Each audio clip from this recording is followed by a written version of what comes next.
welcome to the third lecture on software engineering under EduSat 2018.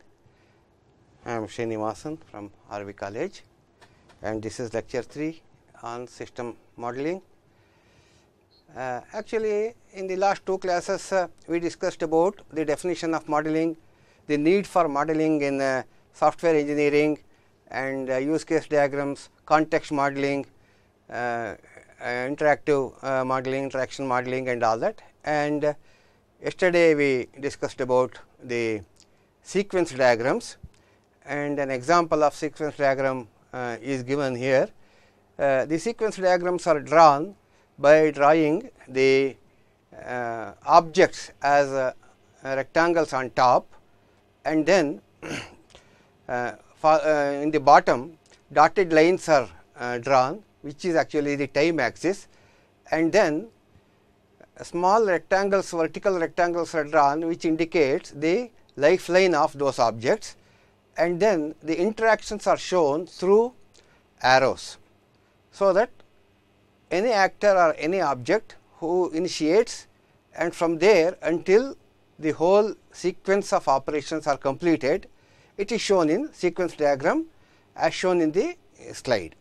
We will see an example of an ATM machine. For example, the actor or the client initiates the action by inserting an ATM card into the ATM machine, and then the ATM machine will in turn request for the PIN, and once the PIN is entered, the PIN is verified by contacting the backend savings account, and if the PIN is valid, then it will request for the ATM machine will request for the amount to be entered into the machine, and once the amount is entered, the processing will take place by contacting the backend branch. If it is available balance is there and things like that, those transactions will, once it is successful, then it is indicated to the ATM machine, and subsequently the cash is dispensed and a receipt is printed.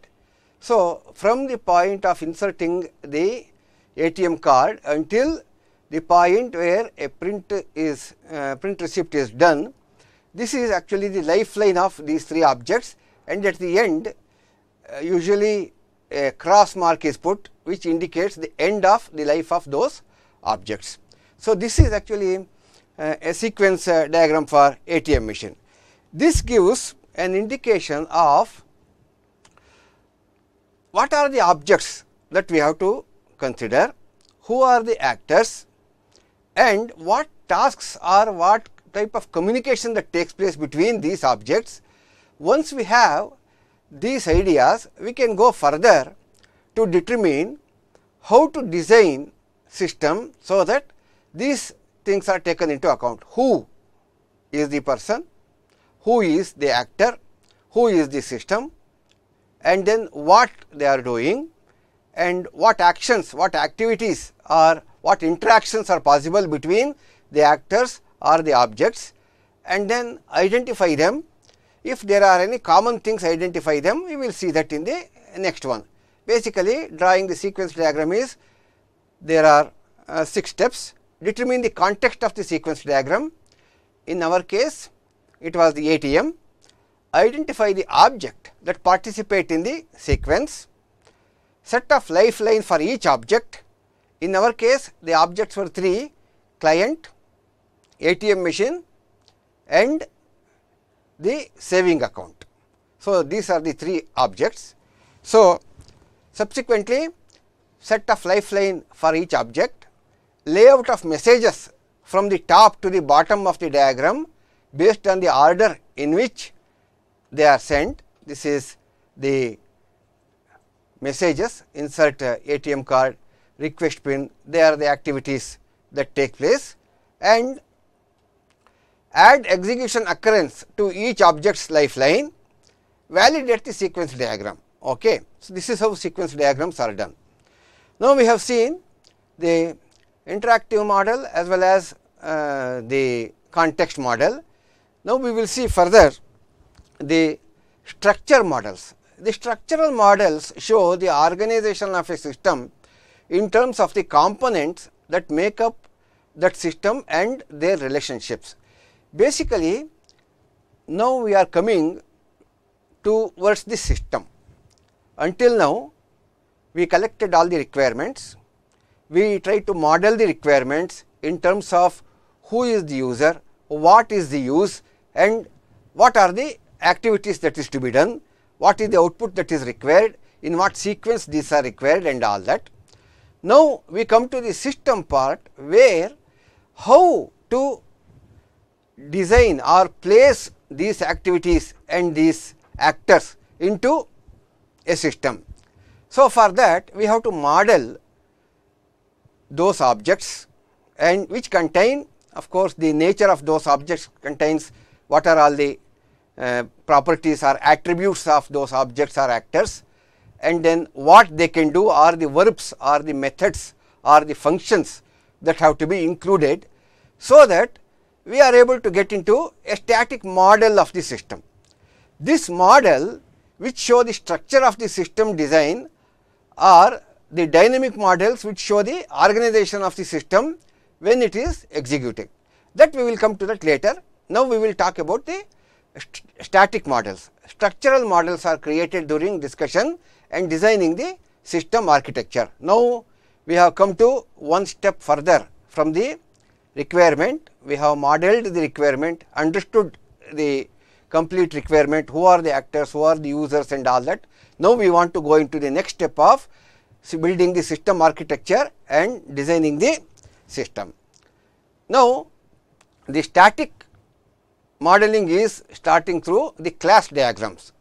The class diagrams are nothing but the general structure or the nature of objects that are being used or that have been identified during modeling. A class diagram describes the static structure of a system. It shows how a system is structured, that means what are all the objects, what are all the functions or methods, what are their properties, is there anything common in those methods, so that we can make our design much more better and improved design, and how, what is their behavior in terms of timelines and all those things. And the structure of a system comprises of a number of class diagrams. That means each class represents on a static basis an object, let us say. So, objects will communicate with other objects. That means in static diagram we have to show how the classes are connected with other classes. So, that means the classes are related to other class. This main constituents of class diagram are classes and their relationships. This association between two classes or two objects are represented as relationships. We will see how it is done. The classes represent entities with common features. As I have said, once we have known what are all the methods or the tasks that are being used, is it possible that they are all similar, so that we can identify the common operations and the attributes. And classes are represented as solid outline rectangles with compartments. We will see that in the next slide. Classes have a mandatory name compartment where the name is written centered in boldface. The class name is usually written using mixed case convention and begins with an uppercase. The class names are usually chosen to be singular nouns. Classes have optional attributes and operations compartment. Operations compartment we will see in the next slide. Object classes in UML provides the details makeup of the objects within the system. We have shown here a clock class where the object is having what is known as the seconds elapsed as a static property, which is updated, and we have in the methods continuously the clock is running. As the clock runs, it gives an output in the display, which is actually the seconds elapsed. So, we have one property here, that is attribute is seconds elapsed, and the two methods are run and display output. We can see here there is the name of the class, which is actually the topmost compartment. The middle compartment gives the or is used for identifying or writing the properties or attributes of the class, and the bottommost compartment is used for writing out identified methods or functions or the tasks that can be done by this class. So, they are known as operations associated with the object class. The class attributes is the second one, and name of the object class is the first one. This is how a class is represented. Now, coming back to our association with the classes, for example, a patient class is having a patient record. The numbers here indicate something very similar to the ER diagram, that 1 to 1 a patient will be having one patient record, a patient record will be having one patient. If it is a star, that means it is one to many relationships. That means, for example, a doctor may have many patients. A doctor is a consultant, that is shown here. A consultant may be having many patients. A patient is usually associated with only one doctor. Usually, though patients may go to many doctors, in a setup or in a hospital, a patient is generally referred to the same consultant, so that continuity can be maintained. So, similarly, a patient may be referred by a general practitioner, but a general practitioner may refer many patients. That association is shown here.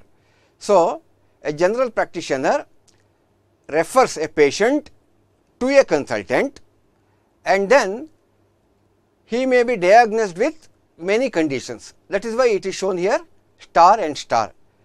Many patients may be having many conditions. That means the same condition may be having many patients, and a patient may be having multiple conditions as the diagnosis takes place. And then a patient attends consultation, and a consultation can have multiple patients, one after another of course, and a patient can have multiple consultation, because in one consultation it may not be possible to diagnose or identify the complete record or even to identify the progress. Subsequently, the medication is prescribed after the consultation, and like the consultation result may be multiple medications. The patient may not be given only one medication, multiple tablets may be given depending on the condition, and the same tablet can be given for many of the patients also after consultation. And prescribing the treatment. Usually the treatment is, for a consultation is multiple treatments can be prescribed, food condition or other treatments depending on the situation, and there may be hospital doctors who are residents who may be having a limited number. Okay, so they are also involved in this consultation. So basically, this is how the classes are identified and their associations are identified, and then they are represented in a static diagram or structure diagram. This is basically a structure. And here there is one more class diagram which shows the class consultation, which is having the attributes as doctors, date of consultation, time of consultation, clinic, reason, medication prescribed, treatment prescribed, voice notes, transcripts, etc. And then the verbs or the actions that take place is, it may be a new consultation, there may be a prescription. So, prescription may be a process, it is a task, and record notes is a task, and then transcribe is a task or method. Whenever there is an action, an operation, a task or a method, those things are identified and written in the bottommost compartment. This is how the UML classes are identified from the sequence diagram as well as in the use case and context, and then their associations or the relationships are established, and then a model is created. Now, we come to the generalization. Generalization means, for example, a method or a task may be associated with multiple objects. In that case, is it possible that we can have a root object and from there we derive other objects, or from the static or structure diagram we have what is known as a base class or a root class, from where we derive the subclasses. When we derive such kind of subclasses, it is known as inheritance. That means the properties and methods of the base classes are also implemented in subclasses, and if required, more methods or properties are added. These things will help us identify the commonality, make our design better, understand the problem much better, and it results in a good design. Complexity is managed by generalization technique.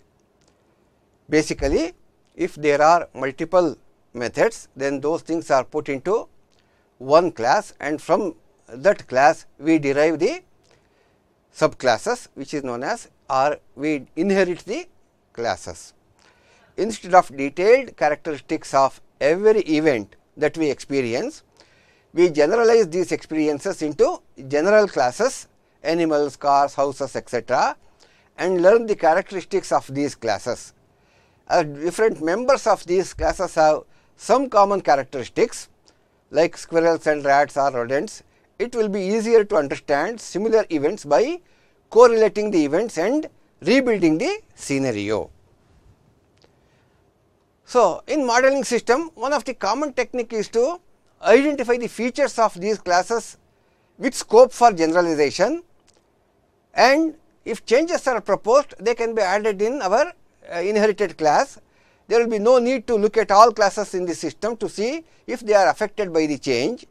In object oriented languages such as Java, generalization is implemented using class inheritance mechanism built into the language, and in a generalization the attributes and operations associated with higher level classes are also associated with the lower level classes. This is known as inheritance.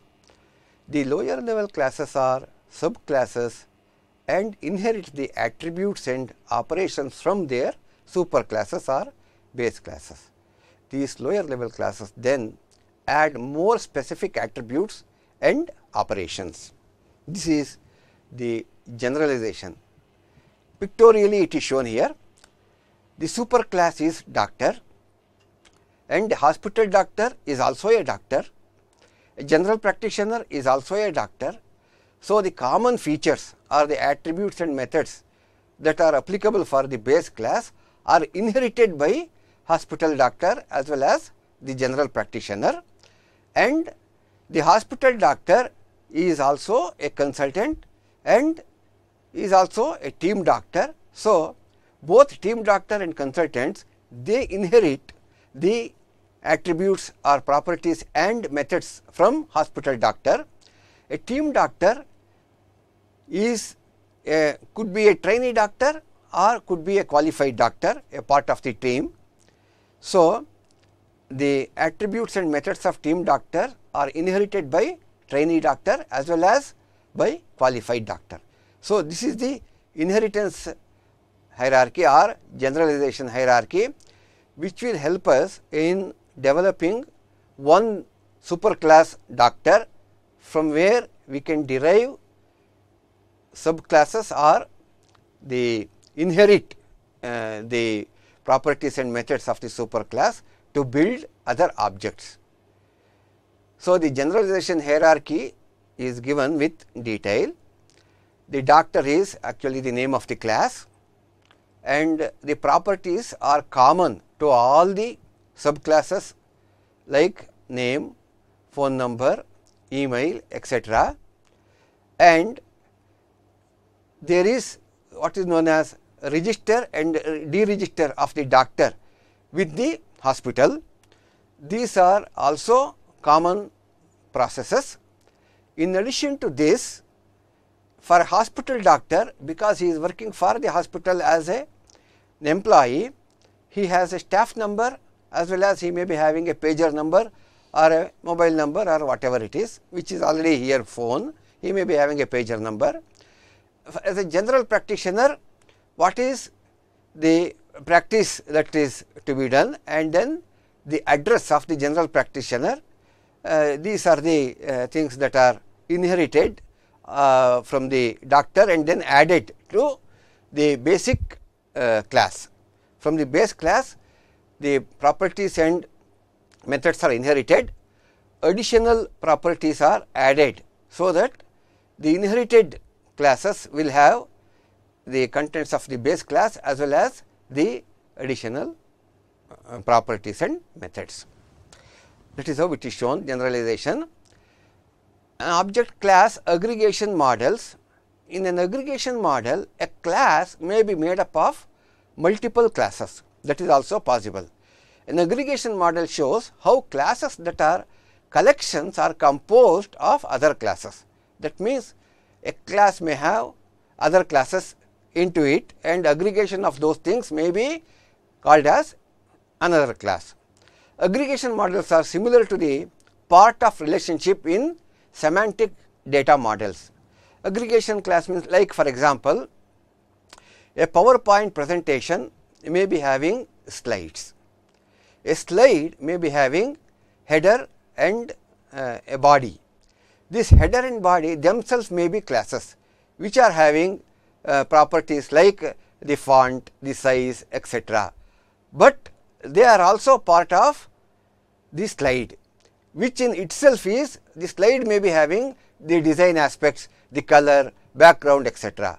And the collection of these slides may make into a PowerPoint presentation, which is actually a collection of the slides, which is actually the collection of the contents of these slides. So, we can say another example we can give is like a book is having paragraph. Paragraphs are having lines.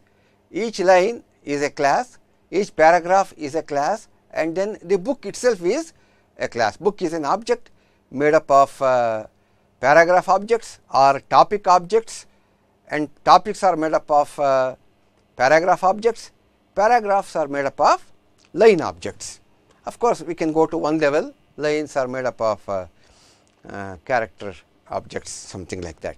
That is a aggregation model, and aggregation association is shown here. Like for example, a patient record will be having the details of the patient as well as the details of the consultation. Both of them together will go into a patient record. Patient record is an object containing the patient object as well as the consultation object, or patient record is a class which is having the patient class as well as the consultation class. This kind of association is denoted by the diamond mark that is shown here, and the association is, as I have said, one to one, or it could be one to many, because a patient is having a patient record is having one patient's information, but a patient record may have multiple consultation for the patient. A patient may have multiple consultation. These consultations will go into the patient record. That is how this aggregation association is shown. Now, we will come to the behavioral models. We have seen now the context model, interaction model, and static or structural model. We will discuss about the behavioral model, where the behavior of the system is represented. Behavior models are models of the dynamic behavior of a system as it is executing. Now, we have seen the structure and the static. We will get into the behavioral model. They show what happens or what is supposed to happen when a system responds to a stimulus from its environment. We can take the example of an automobile. When the automobile is standing, it is known as the structural model. but when it is started, it is dynamic behavior. When the key is turned on or when the button is pressed, it starts, the motor starts, the starter starts, and then the engine will be idling until a gear is put. What happens when the gear is engaged? It starts moving. All these things are dynamic behavior. In the same way, we will look into the software, how actually it starts behaving when it starts running. The for starting this, like the key press for the automobile, software also requires, or the application requires, or the system requires a stimuli. The stimuli in our case may be of two types. What are the two types? Some data arrives or somebody requests for a data. So, both of them are actually data driven. Some data arrives that has to be processed by the system. The second event is some event happens. In fact, the data arriving is also an event, although this is not always the case.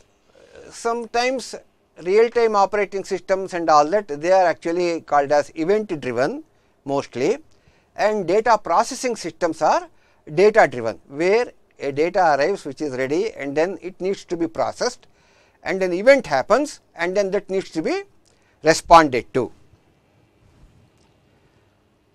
We will see now data driven modeling. Many business systems are data processing systems. So, that are primarily driven by data. They are controlled by the data input to the system with relatively little external event processing. That means, for example, if a purchase order is placed, then this purchase order is a document which is data, needs to be processed. This is actually data driven modeling. Or if a patient comes and then he registers, this registration is a data upon which, if it is not an emergency, he will be asked to wait and a doctor will be allocated and then it will be processed upon. This is data driven modeling. Data driven models show the sequence of actions involved in processing input data and generating an associated output. They are particularly useful during analysis of requirements, as they can be used to show end-to-end processing in a system. In our case, in computer and software case, data driven models are, I create a Word document which is data and then I want to print it. So, I will ask it to be printed and this is an output. Now, this Word document is processed and it goes into the print queue. Once the queue is available for my document, it gets printed. This is actually the associated output that is shown in point number 2. They are particularly useful during analysis of requirements, as they can be used to show end-to-end processing in a system. This is very important, because as the data comes, what happens until it is completely processed, that can be seen by sequence diagram as well as use case diagram. Now, data flow models are used to show how data flows through a sequence of processing steps. Data flow diagrams are there, but data flow diagrams per se, they are not part of unified modeling language. So, here we are not going to discuss the traditional data flow model or data flow diagram, but here we discuss according to the book and the website, whatever is there. Accordingly, we will discuss to the according to the syllabus. For example, a processing step could be to filter duplicate records in a customer database. This is actually a data flow modeling. The data is transformed at each step before moving on to the next stage. Okay. So, here what happens is, suppose I have an input which is date of birth, and here the process is to convert that into age. The output that goes is age. So, the data that is coming in is transformed into age, for example, in our case date of birth, and converted into age, taking into today's date into account, and then the age is given as the output. So, the data is transformed at each step before moving on to the next stage. These processing steps or transformations represent software processes or functions when data flow diagrams are used to document a software design. This is a simple data flow diagram, and this is shown how an input is transformed into another output, so that the data flow and data transformation is represented. They are simple and intuitive. Now, we will look into an order processing sequence diagram to show how actually the flow of data takes place here. Like as we have already discussed, the purchase officer, he fills in an order, and then the order is validated. That means, if there is some approval that is required, or if it is to be within the quantity, or any checkups, if it is there, those things are done. And then subsequently, after validation, it is checked whether the amount, that is value of the order, is within the budget.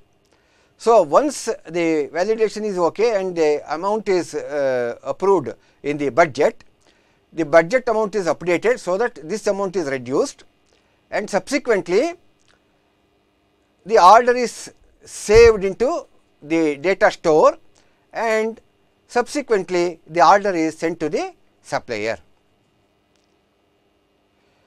This is the flow of data that takes place, which is shown in the sequence diagram, where the actors are purchase officer and the suppliers, and then the objects are order, budget, and data store, where the tasks are filling in and then validate, and validation is okay, update the amount in the budget, and subsequently save the order into.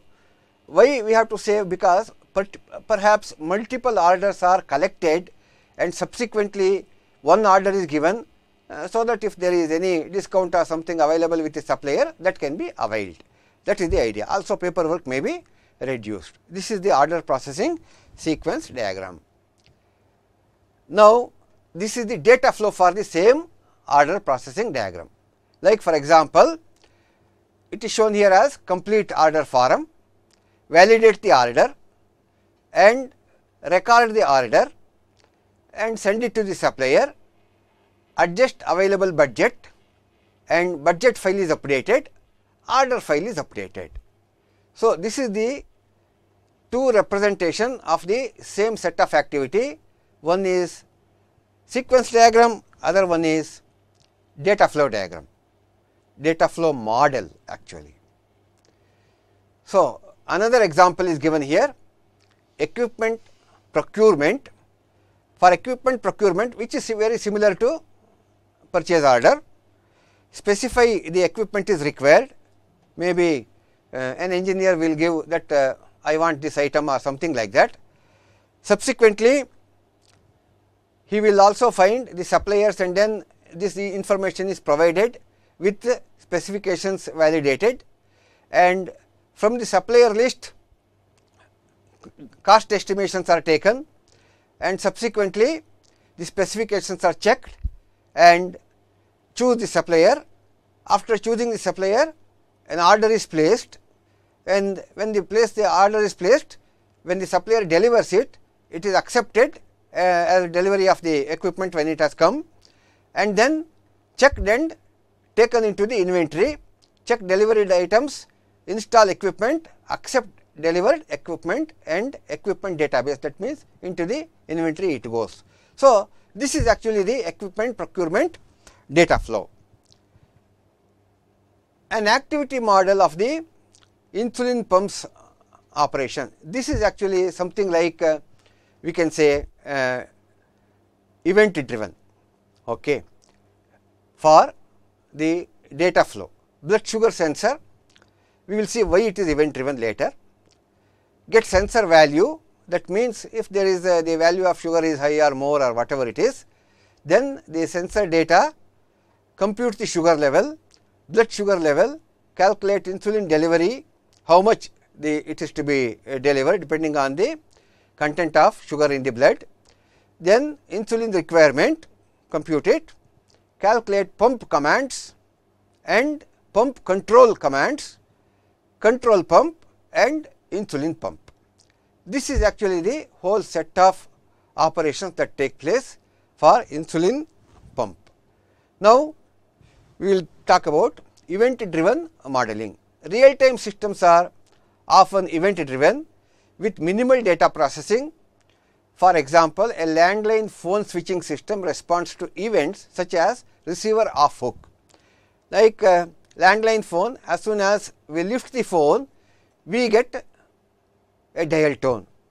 How do we get the dial tone? Because something is recognized in the telephone exchange and then receiver is off hook condition is recognized, which is an event, and then a dial tone is delivered on the line. Subsequently, event driven modeling shows how a system responds to external and internal events. It is based on the assumption that a system has a finite number of states and that events may cause a transition from one state to another state. In our case, a transition from on hook to off hook. Off hook means removing the telephone from the hook and it will give us dial tone. Another event is when we start dialing, the dial tone will stop and the system will start accepting the digits. So, this is event driven modeling.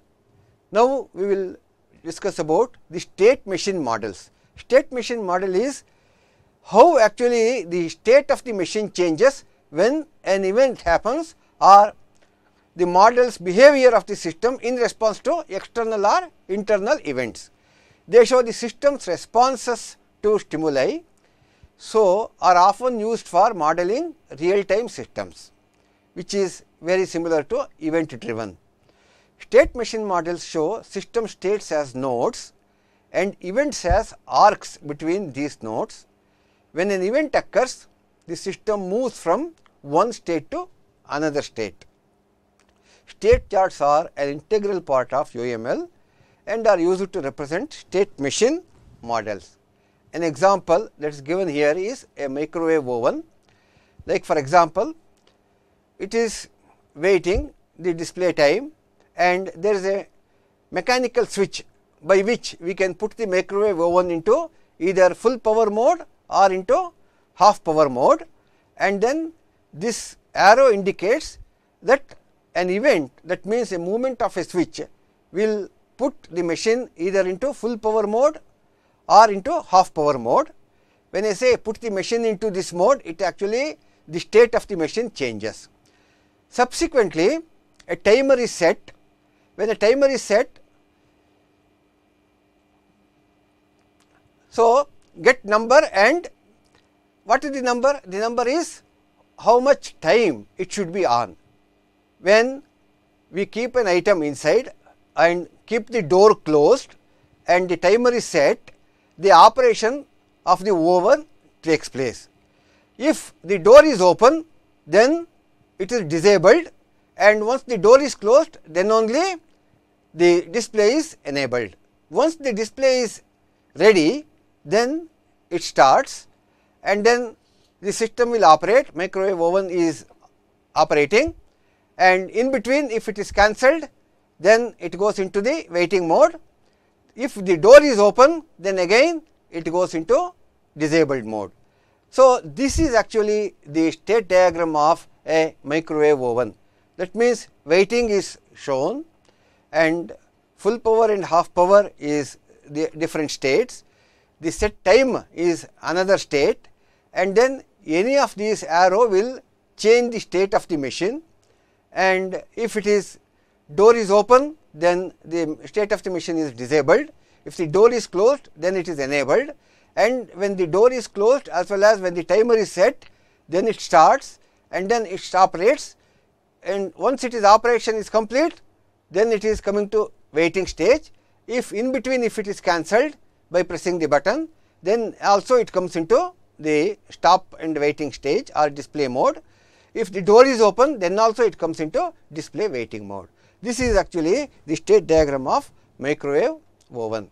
So, the tabular form is shown here. The state of the machine is waiting, the oven is waiting for input, the display shows the current time, that is the description.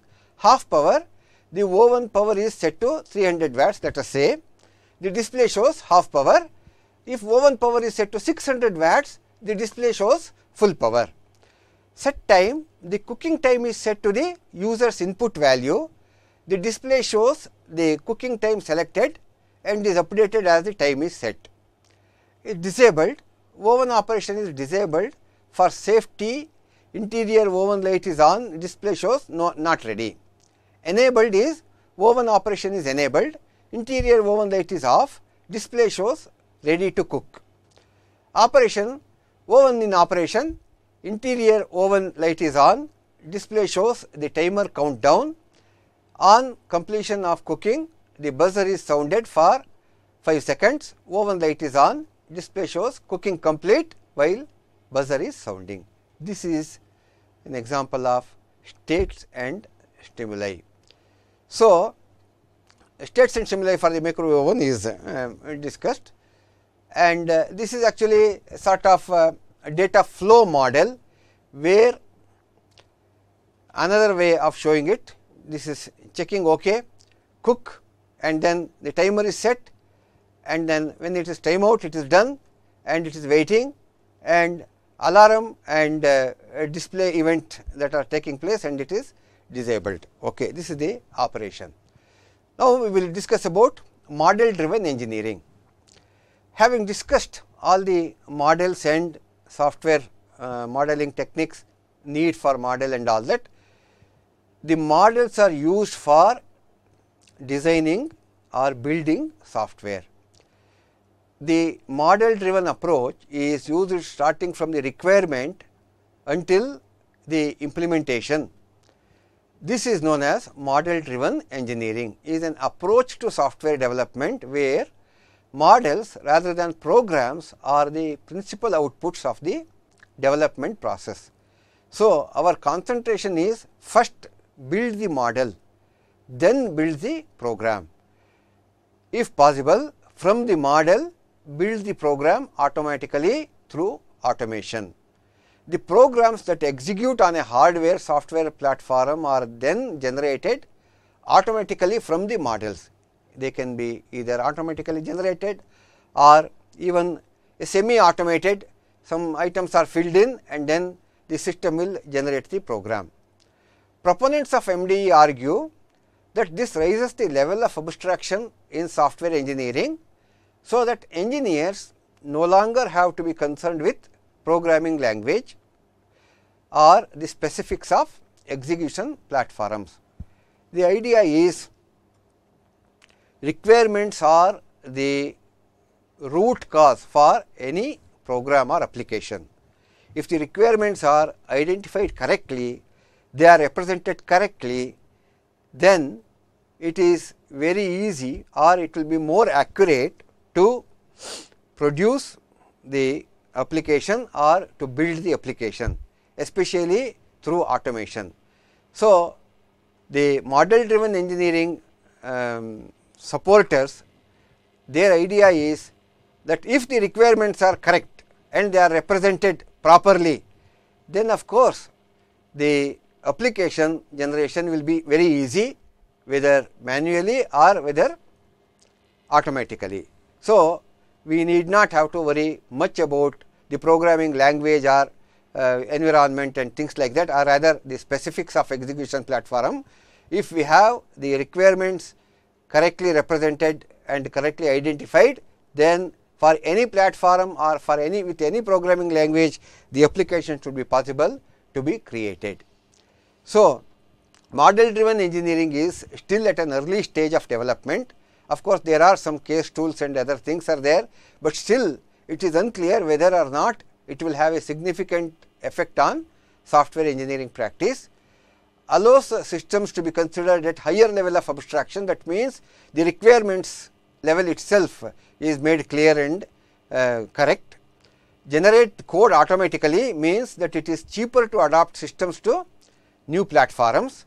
Cons is, that means the disadvantages are models for abstraction are not necessarily right for implementation, because the software process is software implementation is platform and program and language dependent, and the abstraction may not necessarily create efficient implementation of the idea. Savings from generating code may be outweighed by the costs of developing translators for new platforms. So, basically the idea is, if it is to be created for multiple platforms, then we have to develop translators from one platform to another platform, which may be much more complicated and complex and may take more time rather than generating an application for a given platform and a given programming language.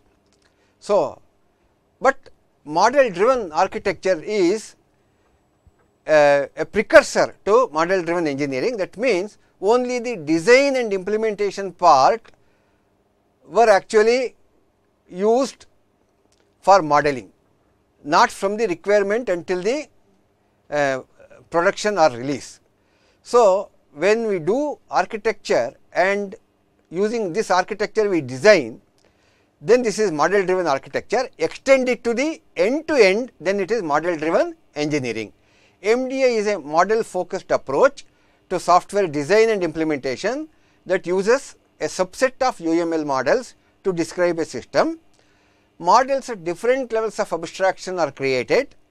From a high level platform independent model, it is possible in principle to generate a working program without manual intervention. Okay, but model driven engineering, we are using the entire context model and all those things, which are not actually part of model driven architecture, because model driven engineering, it starts from end to end, from beginning to end. Model driven architecture is used only for a part of the software development life cycle, which is for especially design and implementation of the system. That is the difference between model driven architecture and model driven engineering. So, types of models are a computation independent model, a platform independent model, and platform specific model. Basically, computation independent model is irrespective of the platforms. This models, the important domain abstractions are used in the system, whether it is accounting or banking or real time systems, etc.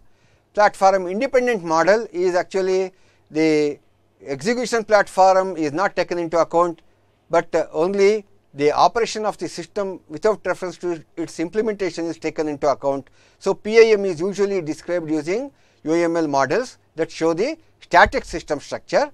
Platform specific models are for a specific machine, a programming language, and an environment. This is platform specific detail. So, we are not going pictorially it is shown about the translators, which is for both computation independent model and domain specific guidelines, platform independent model, platform specific model, which requires a translator again, and then executable code through a translator, language specific patterns and platform specific patterns and rules are created, used actually for doing the translation.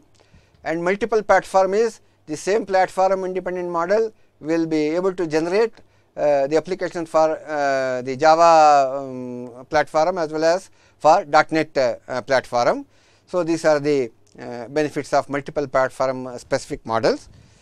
And agile methods, they use model driven architecture and model developers of MDA claim that it is intended to support an iterative approach. Model driven architecture is an iterative approach which is very supportive of agile methods that already has been the class has been taken earlier. So, now the last point is the UML, once it is represented, how can we build executable code from the UML? This is basically the automation of program generation. The fundamental notion behind model driven engineering is that completely automated transformation of models to code should be possible. That means, once the requirements are identified and represented through UML, the next step should be through this UML code should be generated. This is possible using a subset of UML2 called executable UML or XUML. So, the features of executable UML are to create an executable subset of UML. The number of model types have therefore been dramatically reduced to these three key types: domain models, class models and state models. The dynamic behavior of the system may be specified declaratively using object constraint language, a new language that is actually for UML's action language. Though UML is not an executable language or a programming language, an extension for that known as object constraint language is built, which can be used for expressing UML's action language. And this completes our lecture 3. The key points here is actually we have discussed about the unified modeling language and use cases, context models, behavioral models, state models and structure models, and executable UML and model driven architecture along with model driven engineering. So, this is the final key points. Behavioral models are used to describe the dynamic behavior. Activity diagrams may be used to model the processing of data. State diagrams are used to model a system's behavior. Model driven engineering is an approach to software development in which a system is represented as a set of models that can be automatically transformed to executable code. Thank you.